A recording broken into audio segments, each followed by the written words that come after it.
지난 5월 20일은 미국에서 저희 아들의 결혼식이 있었습니다. 이틀 전인 5월 18일 아내와 함께 13시간을 넘게 비행기를 타고 텍사스에 있는 달라스라는 지역의 공항에 내렸습니다. 제가 9년간 살았던 동네이기도 했습니다. 그 공항에서 렌트카를 빌려 타고 다시 3시간 반을 더 남쪽으로 내려가 결혼식이 열리는 도시 오스틴이라는 곳에 도착했습니다. 그 다음날 금요일 신부 부모님들과 간단한 상견례가 있었고, 그리고 토요일 오후 5시 오스틴에서도 남쪽으로 30분 더 내려가야 있는 어느 야외 예식장에서 흑인 목사님의 주례로 혼인 예배가 열렸고, 그리고 이후에 피로연이 펼쳐졌습니다. 결혼식을 전후해서 저희 아들은 온통 신부에게 정신이 팔려 있었습니다. 결혼식을 마치고 호텔로 돌아와 저희 아내는 이제 더 이상 내 아들이 아니며 며느리의 신랑일 뿐이라고 말했습니다. 저와 아내는 그날 이후로 미국에 재미교포 하나 둔 것으로 생각하기로 결심했습니다. 그래도 아들이 차린 신혼집을 방문해야 할 것 같아 그 다음 주 저희 부부는 차를 몰고 동쪽으로 장장 2000km를 달려가 피츠버그라는 동부에 있는 도시를 들렀다가 저희 아들이 사는 버지니아를 방문하게 되었습니다. 집에 얼마나 에어컨을 세게 켜는지 벌벌 떨면서 하룻밤을 지낸 다음 저희 아내를 며느리와 함께 집에 두고 아침 일찍 일어나 저는 아들과 함께 골프를 치러 나갔습니다. 사슴들이 필드에서 뛰어노는 자연 풍광을 살린 아주 아름다운 골프장이었습니다. 제가 호주에서 놀 때는 캥거루들이 다녔는데 미국 갔더니 사슴들이 있더라고요. 제가 한국에 돌아올 때만 해도 실력이 형편없었던 아들의 골프 실력이 일취월장해서 저는 아들의 스코어를 따라잡지 못했습니다. 정확한 드라이버 샷에다 아이언 샷까지, 그리고 퍼팅까지도 아주 안정적이었습니다. 골프를 안 치셔서 잘 모르시죠? 치시는 분들은 아실 거예요. 아마도 아들이 이제는 아빠보다 더 잘 친다고 생각하며 속으로 무척 좋아했을 것 같아요. 약간 약이 살짝 오르긴 했지만 저보다 잘하는 아들의 모습을 바라보는 것, 그것이 싫지만 않았습니다. 그런데 함께 한참 라운딩을 돌고 있는데 아들이 뜬금없이 저에게 이렇게 묻는 것이었습니다. 아빠, 내가 제일 좋죠? 다은이보다 내가 더 좋죠? 네, 다은이는 지 동생인데, 아빠 내가 제일 좋죠? 다은이보다 내가 더 좋죠? 제가 미국에 있을 때 자주 묻곤 하던 바로 그 질문을 또 던지는 것이었습니다. 장가도 갔고 지 마누라한테 푹 빠져 있는 것 같아 다 큰 줄로만 알았는데, 그래서 그저 재미교포 한 사람 남겨둔 것 정도로만 생각하려고 했는데 여전히 아빠의 사랑, 아빠의 인정, 아빠의 칭찬을 확인하려는 아들의 모습을 볼 수 있었습니다. 사랑하는 성도 여러분, 사실 우리 모두는 칭찬과 인정에 굶주린 채 살아가고 있습니다. 누군가로부터 듣는 진심이 담긴 한마디의 격려와 칭찬이 나를 신바람나게 하고 살맛나게 하는 것입니다. 포기하고 싶었던 것도 다시 붙들게 하고 아무것도 시작할 수 없었을 것 같았던 상황에서도 새로 시작할 용기를 갖게 하는 것입니다. 사람들로부터의 칭찬도 이 정도인데 하물며 하나님으로부터 듣는 칭찬과 인정이라면 어떻겠습니까? 그런데 문제는 우리가 칭찬이나 인정을 받을 그런 일을 계속하지 못하고 있다는 데 있습니다. 칭찬이나 인정을 받지 못할 일을 계속하고 있다는 데 있는 것입니다. 너무 쉽게 하나님의 말씀을 업신여기고 너무 쉽게 하나님의 이름이 모독을 받게 한다는 데 문제가 있는 것입니다. 겉모습과는 달리 속사람은 여전히 옛사람의 모습을 벗어버리지 못한다는 데 우리의 문제가 있는 것입니다. 그리고 이런 상태로는 도저히 하나님의 칭찬과 인정을 받을 수 없습니다. 겨우 구원은 받겠지만, 그렇다면 과연 우리가 어떻게 해야 하나님의 칭찬과 인정을 받을 수 있겠습니까? 오늘 보면 로마서 2장 17절에서 29절이 그 비결을, 그 방법을 가르쳐주고 있습니다. 그것은 다름 아니라 복음을 맡은, 하나님의 말씀을 맡은 우리가 그 말씀으로 나를 먼저 가르치고 그 말씀의 교훈대로 내가 살며 그 삶 속에서 진정성을 드러낼 때 가능하다는 것입니다. 말씀대로 살아가는 삶의 진정성이 드러날 때 하나님으로부터 칭찬과 인정을 받게 된다는 것입니다. 이런 사실을 말씀하는 오늘 본문을 통해 하나님의 칭찬과 인정을 받기 위해 우리가 해야 할 다음과 같은 몇 가지 사실을 생각해 보게 됩니다. 먼저 하나님의 말씀으로 우리 자신을 가르쳐야 한다는 것입니다. 둘째, 하나님의 말씀을 내가 먼저 제대로 지켜야 한다는 것입니다. 그리고 끝으로 하나님의 말씀대로 살아가는 삶의 진정성을 보여야 한다는 것입니다. 겉다르고 속다른 사람이지 않아야 한다는 것입니다. 하나님의 진노를 피하기 위해 함부로 판단하지 말며 참고 선을 행하고 율법의 정신과 양심을 지키라고 당부하던 사도 바울은 오늘 본문에서는 갑자기 유대인 그리스도인들의 잘못, 그 폐단을 신랄하게 지적하고 있습니다. 유대인들은 자신들이 아브라함의 육체적 후손이며 모세가 천사로부터 받은 율법을 맡은 자들이라는 사실로 인해 영적 우월감에 젖어 살았습니다. 심지어 할례와 같은 율법 규정의 준수가 마치 구원의 조건인 것처럼 착각하며 살았습니다.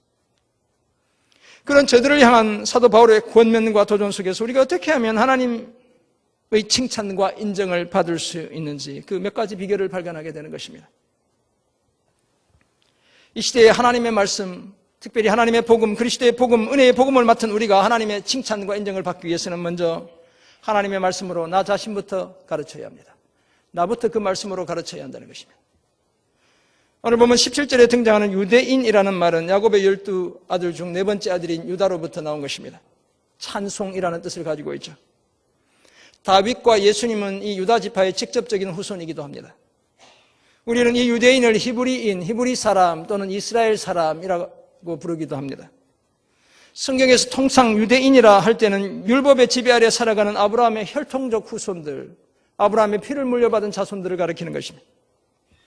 야곱으로 지칭되기도 한 그들은 하나님으로부터 특별히 선택받은 백성들이었습니다. 우리는 그 사실을 부인하지 않습니다. 더구나 천사를 통해 모세에게 주어졌던 율법을 맡은 자들이었습니다. 제사장 나라였던 것이죠. 그런 유대인 그리스도인들, 다시 말해서 유대교에서 기독교로 개종한 성도들에게 오늘 사도 바울이 묻고 있는 것입니다. 그 내용이 17절 이하에 있습니다. 만약 네가 네 자신을 유대인으로 부르고 있다면, 다시 말해서 유대인이라는 사실에 대해 엄청난 자부심을 가지고 있다면, 만약 네가 율법을 의지하여 곧 율법을 맡아 하나님과의 특별한 관계를 맺고 있다는 사실에 대해 한껏 자랑하고 있다면, 만약 네가 율법의 교훈 곧 율법의 가르침을 받아 하나님의 뜻을 알고 지극히 선한 것이 무엇인지 늘 분별한다면, 만약 네가 네 자신이 맹인의 길을 인도하는 자요 어둠에 있는 자의 빛이라고 스스로 확신하고 있다면, 그것도 율법에 있는 지식과 진리의 모본 곧 지식과 진리의 그 결정체, 진수를 가진 자로서 어리석은 자의 교사요 어린아이의 선생이라고 스스로 믿고 있다면, 그렇게 생각하고 다른 사람은 잘도 가르치는 너가 왜 정작 너 자신은 가르치지 않고 있느냐라고 묻고 있는 것입니다. 이처럼 유대인들 중에 복음을 잘못 이해한 사람들은 율법에 관해 엄청난 자부심을 가졌고 그것으로 인한 하나님과의 관계를 자랑했습니다. 믿음으로 말미암는 의가 아니라 소위 자기 의에 빠져 살았던 것입니다.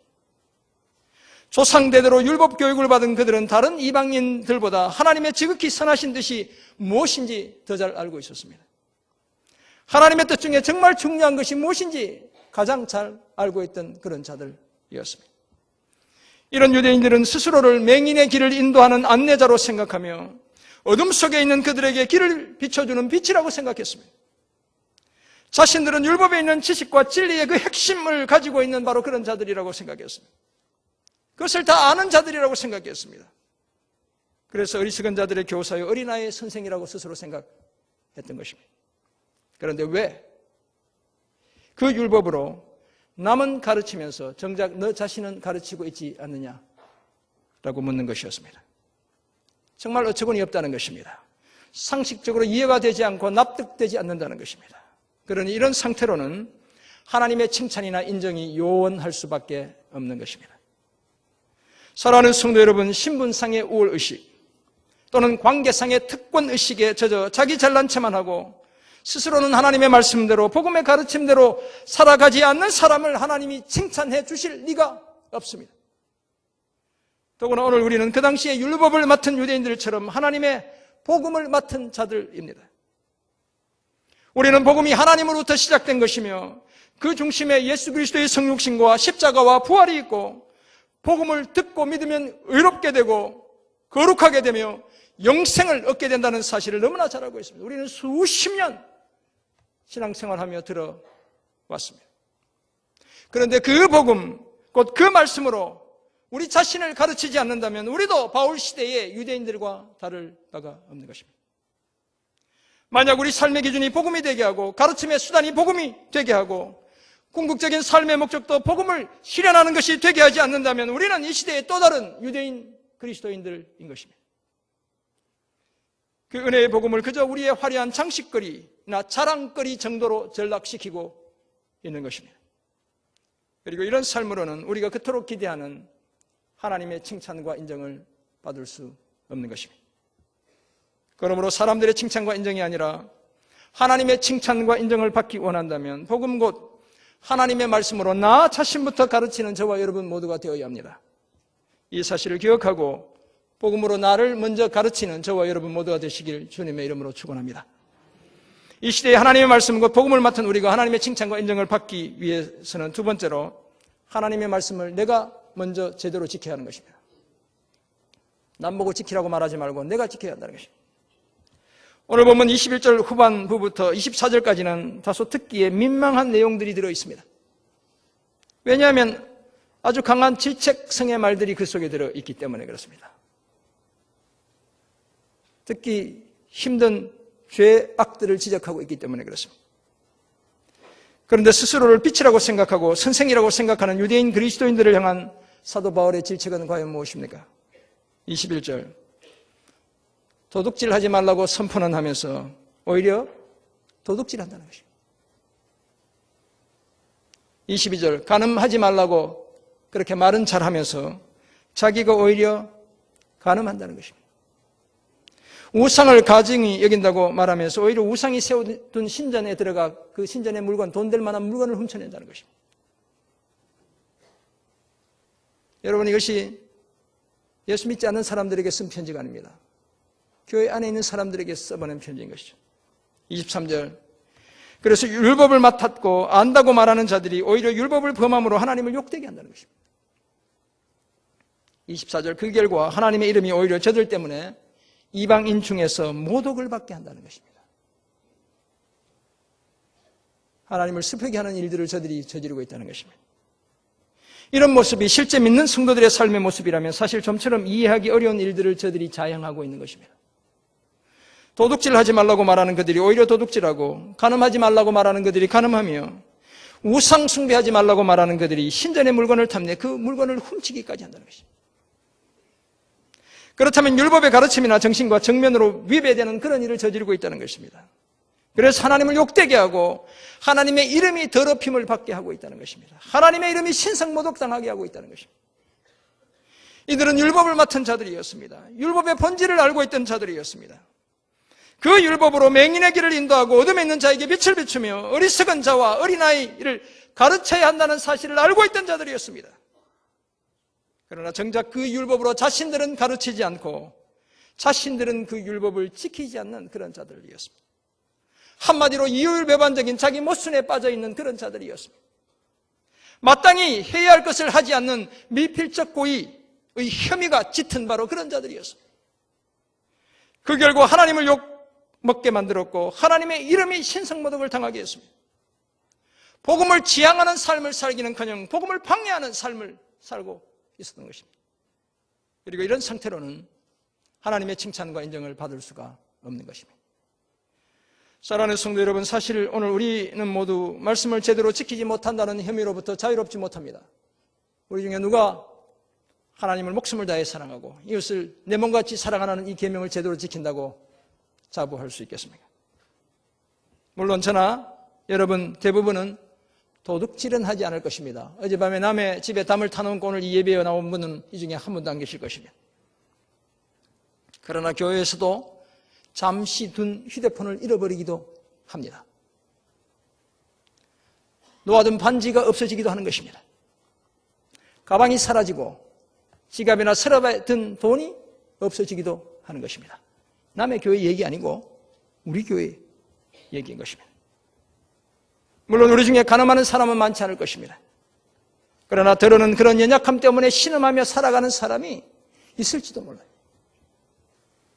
제가 미국에 있을 때 어른 성도만 15,000여 명 출석하는, 아이들까지 합치면 수만 명 되는 큰 교회예요. 아주 촉망받고 인정받던 그 교회의 수석 부목사 분이 미성년자와 불법적인 성관계를 맺다가 경찰의 함정 수사에 잡히게 되었습니다. 바로 각 지역 사회가 뒤집혀 된 것입니다. 불륜을 넘어 미성년자와 불법적으로 돈을 주고, 그런데 그 경찰에 잡혔어요. 교회 안에서 벌어지는 것입니다. 또한 남의 소중한 것 은근슬쩍 챙기는 것, 길에서 주운 값비싼 물건 주인에게 돌려주지 않는 것, 마트에서 덤으로 들어온 물건 횡재라고 생각하고 내가 챙기는 것. 제가 여러 번 강조했기 때문에 우리 교회 성도님들 중에 그런 분은 없을 것입니다. 다음에 가도 그 물건 돌려주지 않고 여전히 내가 갖고 있는 것, 다 남의 것을 도둑질하는 것입니다. 잠시의 위기를 모면하기 위해 거짓말을 식은 죽 먹듯 하는 것, 다 하나님의 말씀을 지키지 않는 것입니다. 이런 우리의 모습이 하나님의 말씀을 어기는 것이고 하나님을 욕되게 하는 것이며 하나님의 이름이 모독받게 하는 것입니다. 그리고 이런 모습으로는 도저히 하나님의 칭찬과 인정을 받을 수가 없습니다. 도둑질을 그쳐야 하고 간음을 그쳐야 하며 남의 물건 탐내는 것을 그쳐야 하고 거짓말을 그쳐야 하는 것입니다. 가난하지만 오히려 내가 가진 작은 것으로 누군가를 도와주고 연약한 지체를 세워주고 남의 소중한 것은 존중하며 진실만을 말해야 하는 것입니다. 그래야 하나님으로부터 칭찬과 인정을 받을 수 있습니다. 그리고 그때 우리가 하나님의 말씀을 지키는 것을 넘어 하나님의 말씀이 저와 여러분을 지켜주는 것입니다. 하나님의 말씀 곧 복음을 지킴으로 하나님으로부터 칭찬과 인정을 받는 저와 여러분 모두가 되시기를 주님의 이름으로 축원합니다. 이 시대의 복음을 맡은 우리가 하나님의 칭찬과 인정을 받기 위한 마지막 한 가지는 말씀대로 사는 삶의 진정성을 드러내는 것입니다. 제가 강조하는 두 가지 단어 중에 하나죠. 균형과 진정성, 제 목회가 모토에 진정성을 드러내야 한다는 것입니다. 오늘 보면 25절부터는 남자들의 몸에 행하는 할례를 중심으로 그 내용이 이어지고 있습니다. 유대인들은 할례에 대한 자부심이 대단했죠. 왜냐하면 할례를 하나님의 백성이라는 특별한 신분의 표지로 남자들이 생각했기 때문에 그렇습니다. 그리고 예수를 믿는 유대인 그리스도인들 중에도 여전히 그런 사람들이 있었습니다. 그래서 갈라디아서가 있고 로마서가 있게 되는 것입니다. 이 할례는 아브라함이 99세가 되던 해 하나님이 아브라함과 세운 언약의 징표로 시행했던 것입니다. 그래서 남자들은 난지 8일 만에 다 할례를 행하도록 하나님이 명령하셨습니다. 확실히 구별된 백성이라는 표지였습니다. 언약의 자녀라는 표지였던 것이죠. 할례를 받지 않는 자는 언약을 배반한 자이기 때문에 백성 중에서 끊어질 것이다 라고 하나님이 직접 말씀하셨어요. 이런 할례 의식이 율법에서도 계속 이어지고 있는 것입니다. 그런데 문제는 하나님이 요구했던 이 할례가 이스라엘 백성 가운데 삶으로 승화되지 못한 채 제도화되었다는 것입니다. 의식화되었다는 것입니다. 형식화되었다는 것입니다. 사실 신명기 10장 16절을 보면 이미 하나님은 이스라엘 백성들에게 그러므로 너희는 마음의 할례를 행하고 다시는 목을 곧게 하지 말라라고 말씀합니다. 표식이나 흔적만을 가지고 하나님의 언약 백성임을 주장할 수 없다는 것입니다. 하나님의 말씀으로 자신을 먼저 가르치고 지켜 행해야 한다는 것입니다. 율법을 주실 때 이미 하나님은 그렇게 말씀하신 것입니다. 그런데 로마 교회의 유대인들 중에는 또 할례의 정신을 살리지 못하면서 할례의 효력을 여전히 주장하는 그런 자들이 있었습니다. 25절에서 율법을 행하면 할례가 유익하지만 율법을 범하기 때문에 할례를 무할례로 만든다는 이 말씀은 율법의 형식은 지키면서 율법의 정신은 놓치고 있다는 것입니다. 오히려 무할례자가 율법의 규정을 지키면 할례를 받은 것처럼 여기는 것이 마땅하다고 26절에 말씀합니다. 그런 사람들이 오히려 하나님이 선택한 언약 백성이 된다는 것이죠. 그리고 율법의 규정을 지키는 무할례자들이 오히려 율법의 조문과 할례의 흔적을 가지고서도 율법을 범하는 자들을 정죄하게 된다고 27절이 말씀합니다. 그러므로 겉으로 드러나는 표면적 유대인, 이상한 모자 하나 쓰고 있다고 해서 유대인이 아니라는 것이죠. 진짜 유대인이 아니라는 것입니다. 표면적 육신의 할례가 참 할례가 아니라는 것입니다. 오직 이면적 유대인이 진짜 유대인, 속 사람이 영적 아브라함의 후손인 그 사람이 진짜 영적 유대인이라는 것이죠. 진정한 할례는 조문 곧 성문화된 율법의 규정에 따라 몸에 하는 그것이 아니라 성령에 의해 마음에 행하는 것이다 라고 말씀하는 것입니다. 그리고 그런 사람들에 대한 칭찬과 인정이 사람에게서가 아니라 하나님에게서 난다고 29절이 말씀하는 것입니다. 그렇다면 여기서 성령에 의해 마음의 할례를 받았다는 증거, 그 증거는 과연 무엇이겠습니까? 그것은 다름 아니라 우리가 율법의 교훈대로 하나님의 뜻대로 살아가는 바로 그것인 것입니다. 율법에 있는 지식과 진리를 그저 관념적으로 이해하고 아는 것을 넘어 실제로 살아내는 것입니다. 율법의 가르침과 지식과 진리로 내 어두운 눈과 내 어두운 마음에 먼저 비치게 하는 것입니다. 남에게 비춰주려고 노력하는 것이 아니라 나에게 먼저 비춰지도록 힘쓰는 것입니다. 다른 사람을 가르치는 그 가르침으로 나를 먼저 가르치는 것입니다. 그래서 도둑질을 그치고 간음을 그치고 탐심을 그치는 것입니다. 궁극적으로는 복음을 지향하는 삶을 제대로 살아내는 것입니다. 사랑하는 성도 여러분, 이처럼 하나님의 말씀대로 복음의 교훈대로 살아가는 삶의 모습이 수반될 때 우리는 진정으로 성령에 의해 마음의 할례를 받은 자들인 것입니다. 말씀대로 살아가는 삶의 진정성이 드러날 때 내가 존중의 여김을 받는 것이 아니라 하나님이 존중의 여김을 받게 하고 하나님의 이름이 우리 때문에 모독을 당하는 것이 아니라 그 이름에 걸맞은 영광이 돌려지게 하는 것입니다. 그리고 그때 우리는 사람에게서 나는 칭찬과 인정이 아니라 하나님에게서 나는 칭찬과 인정을 받게 되는 것입니다. 오늘 이후로 외식의 가면을 벗어버리고 복음대로 말씀대로 살아가는 삶의 진정성을 드러냄으로써 하나님의 칭찬과 인정을 받는 저와 여러분 모두가 되시기를 주님의 이름으로 축원합니다. 이런 사실을 깨달은 우리가 살아야 할 삶의 모습 두 가지를 말씀드립니다. 먼저 계속 강조했지만 말씀의 빛으로 나 자신부터 살펴보는 것입니다. 율법의 교훈과 지식과 진리는 결코 나쁘거나 악하거나 불필요한 것이 아닙니다. 율법도 사실 하나님께서 은혜로 자기 백성들에게 주신 것입니다. 하나님의 백성들이 하나님을 사랑하고 이웃을 사랑하며 하나님의 구속의 은혜 가운데 계속 복된 삶을 살게 하기 위해 하나님이 주신 것입니다. 다시 말해서 제가 은혜에 관한 설교할 때 말씀드렸지만 우리를 억압하기 위해 주신 것이 아니라 우리를 자유하게 하기 위해 주신 것입니다. 그런데 문제는 율법을 지키는 것을 구원받은 자의 올바른 삶의 열매로 여기지 않고 그것을 구원의 전제 조건으로 여긴다는 데 있습니다. 사실 그렇다면 우리는 이 율법을 만족시킬 자가 아무도 없는 것이죠. 또 다른 문제는 율법의 교훈과 지식과 진리를 나에게 적용하지 않고 다른 사람들에게 일방적으로 강요한다는 데 있는 것입니다. 하나님은 율법을 남을 판단하는 기준으로 삼으라고 주신 것이 아닙니다. 내가 하나님 앞에 제대로 서 있는지 나를 살피라고 주신 것입니다. 하나님을 사랑하고 이웃을 사랑하는 율법의 기본 가르침은 복음의 가르침과 전혀 다르지 않습니다. 예수님은 그 율법을 폐하기 위해 오신 것이 아니라 내가 율법을 완전하게 하기 위해 왔다고 말씀하셨습니다. 그렇다면 하나님의 말씀의 빛으로 나 자신이 정말 하나님을 사랑하는지, 내가 정말 내 이웃을 사랑하는지 먼저 살피는 그런 저와 여러분 모두가 되시길 간절히 소원합니다. 두 번째 적용점, 이율배반적인 삶을 거치고 진정성을 드러내야 합니다. 고려말 조선처의 학자 중에 이직이라는 분이 있습니다. 고려 말에도 충신, 조선시대 개국공신이기도 했던 이직이라는 사람이 쓴 시죠. 우리가 잘 아는 거예요. 까마귀 검다하고 백로야 웃지 마라. 잘 아시죠? 겉이 검은들 속조차 검을 쏘냐. 그 다음에 뭡니까? 겉희고 속 검은 이는 너뿐인가 하느라. 물론 새 왕조 조선 건국에 동참한 자기 합리화, 자기 정당성을 강조하는 시조이기도 하지만 또 다른 한편으로는 이율배반적인 삶을 살지 말라는 것입니다. 표리가 동일해야 한다는 것입니다. 겉과 속이 같아야 한다는 것입니다. 이 시대에 예수 믿는 우리는 종종 예수쟁이들은 이율배반적이다라는 말을 듣곤 합니다. 여기 계신 분들은 비 오는 날 예배에 오셨기 때문에 다 그런 분 한 분도 안 계실 줄 믿습니다. 저는 종종 그런 얘기 들었어요. 나는 예수 믿으면서 이율배반적이다. 우리는 그런 이야기를 듣곤 하는 것입니다. 말은 번지르하게 잘해서 참기름을 발라놓은 것처럼 잘해서 결코 말로서는 우리는 지는 법이 없습니다.